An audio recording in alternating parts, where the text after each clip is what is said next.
Hey guys, this is Comic Uno, and today I'm doing a review for Morning Glories issue 49. Before I start talking about this issue, just want to give you guys a couple updates. Of course, I have Comic Uno episode 127, and that's the show where I review all the comics I read this week in one show. And here are the exclusive comics.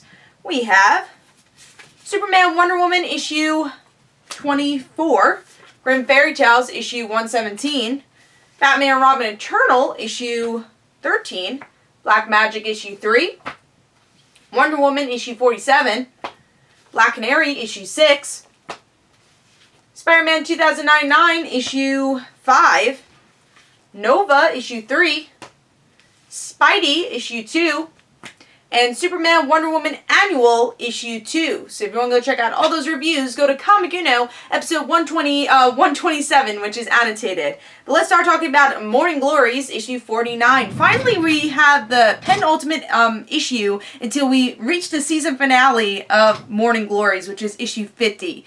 And then we have an awesome cover that says 813, which is very important to the Morning Glories mythology because that's the number that Hunter keeps seeing. And we've known this since the beginning of the series. Only bad thing about the cover is that the black ink tends to go on your hands a bit, so you might see some of those marks actually in the back. So I would be very careful handling this comic.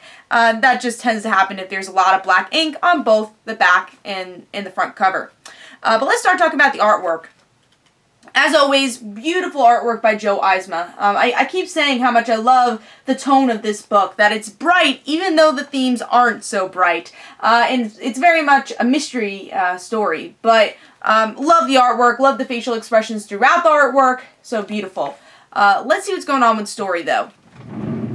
So in this issue, we get to see a lot of things answered, or at least a lot of clues being placed where you can find your own answers as we get to the finale, where I really think the season finale we're going to get a ton of answers, and hopefully the back half of Morning Glories will now be about us having answers and figuring out what to do with those answers. That's what I think is going to happen, because supposedly since issue 1, Morning Glory is supposed to be lasting about 100 issues, so we're in the halfway point of the series.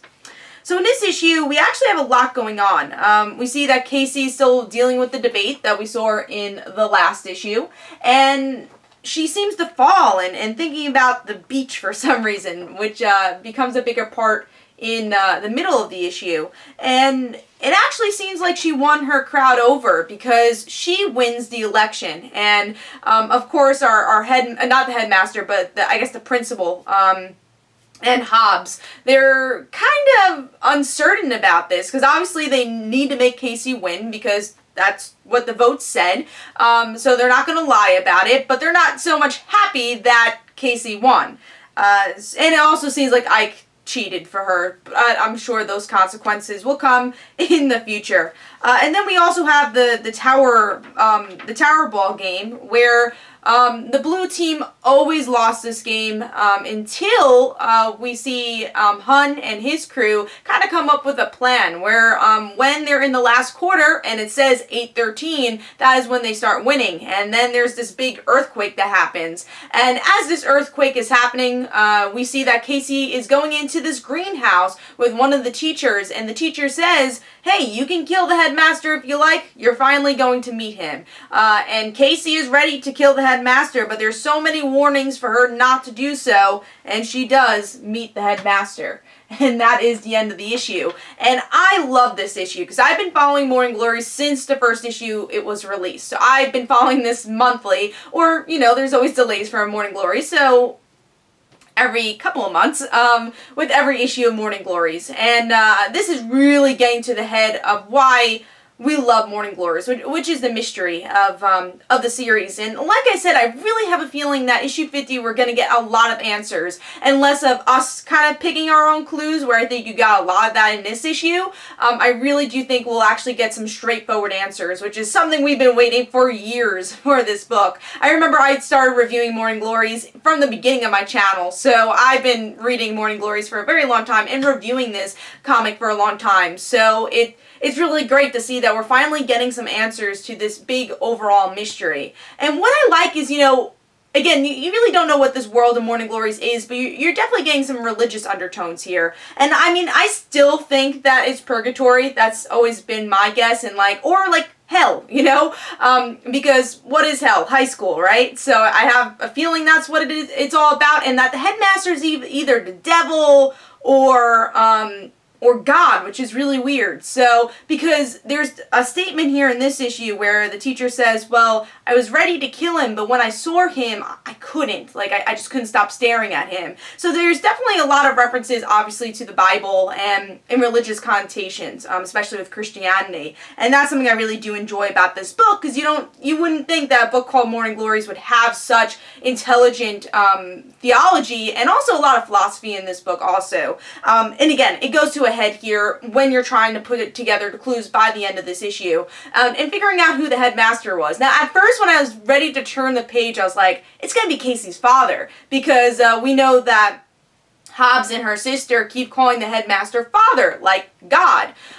So I was thinking, oh, is it maybe Casey's father, and maybe the person sees their father. I wasn't sure, but we see that it's this person that we've seen in the past, but is not Casey's father.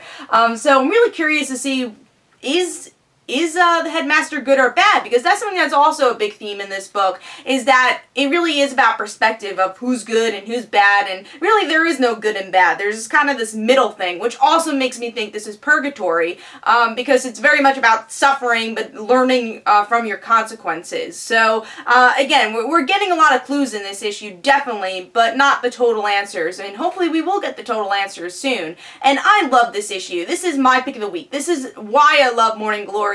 And hopefully the next issue won't be too delayed. I know it takes a couple of months for Morning Glories to come out, but again, love the issue, and I can't wait for the season finale. Now, I know this is a $4.99 book, but it is totally worth your money. It is double size, so there's a lot of story here, and if you love Morning Glories, I think you're going to love this issue. And if you haven't read Morning Glories, pick up the trades. Don't start out from this issue. It's very much a series you have to continue, but definitely pick up the trades if you haven't been reading this series. So, Morning Glories, issue 49, I give 4.5 stars, and it is my pick of the week, and really glad to see it as my pick of the week for the end of this year, ending 2015. So I hope you guys enjoyed. This is Comic Uno. Don't forget to follow me on Twitter. Don't forget to like my Facebook page. Also, description below, there's links from my comic book, Like Father, Like Daughter. And don't forget to like the Facebook page of Like Father, Like Daughter. I'll see you guys later. Bye.